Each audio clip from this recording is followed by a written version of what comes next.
2022년 5월 10일 윤석열 대통령이 취임했습니다.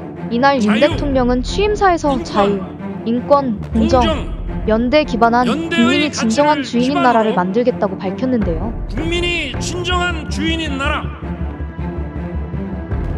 이로부터 1년 2개월이 지난 지금 우리는 어떤 나라에 살고 있을까요? 중국을 통한 수출 호황 시대는 끝났다. 윤석열 대통령의 유럽 순방길에서 우리나라는 중국을 상대로 9개월 연속 무역 수지 적자를 기록 중입니다. 미국도 안 하는 탈중국을 나홀로 선언했다가 무역 적자만 키워서 경제를 파탄내놓고 돈 들어갈 곳은 많은데 이렇게 부자들의 세금을 깎아주면 어떤 일이 벌어질까요? 올해 4월까지 거친 국세는 134조 원, 작년보다 33조 9천억 원이나 줄어 역대 최대폭 감소를 기록했습니다. 그 와중에 부자 세금만 깎아줬다가 세금 수입은 수십조 원 펑크? 공공 분야 노인 일자리나 청년 고용 지원 예산 같이 정작 필요한 분야 예산을 지나치게 줄인 것 아니냐는 지적도 나옵니다. 세금 없다고 약자를 위한 복지 예산까지 축소하면서 무역 적자, 경제 파탄에도 친재벌 정책만 펼치고 있습니다.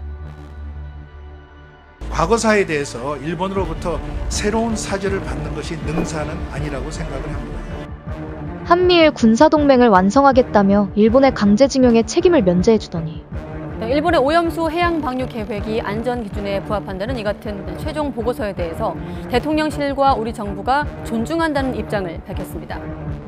일본의 해고염수 해양 투기 범죄 행위의 공범이 될 것을 자처하고 북한의 미사일 발사는 어제 치러진 한미 연합합동 화력 경멸 훈련에 대한 반발로 풀이됩니다. 한미연합 전쟁연습과 대북대결 정책으로 한반도의 긴장을 불러오고 있습니다. 할 말도 못하는 친미친일 굴욕 외교로 국익도 훼손하고 평화도 파괴하고 있는 것입니다. 정부가 현행 주 52시간 근로제를 유연화하는 방안을 추진하고 있는 가운데 직장인들 사이에선 결국 근로시간 총량이 늘어나게 될 거란 우려가 큽니다.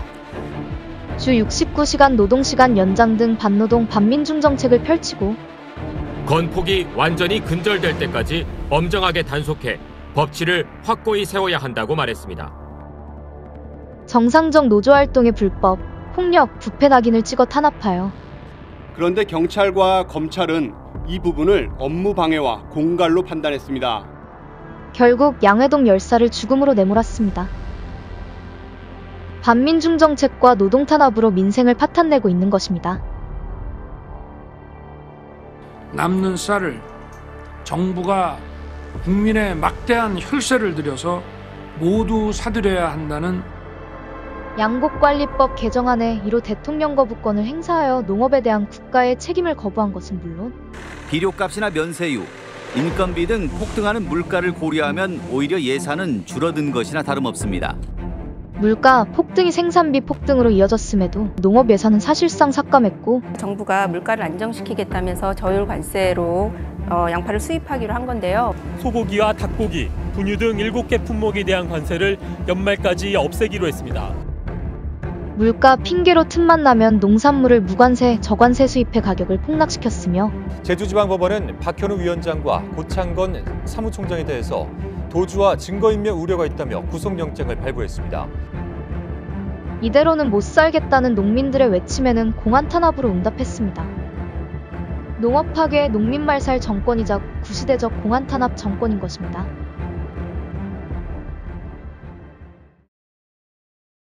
이대로는 못 살겠다! 윤석열은 퇴진하라! 이대로는 못 살겠다! 윤석열은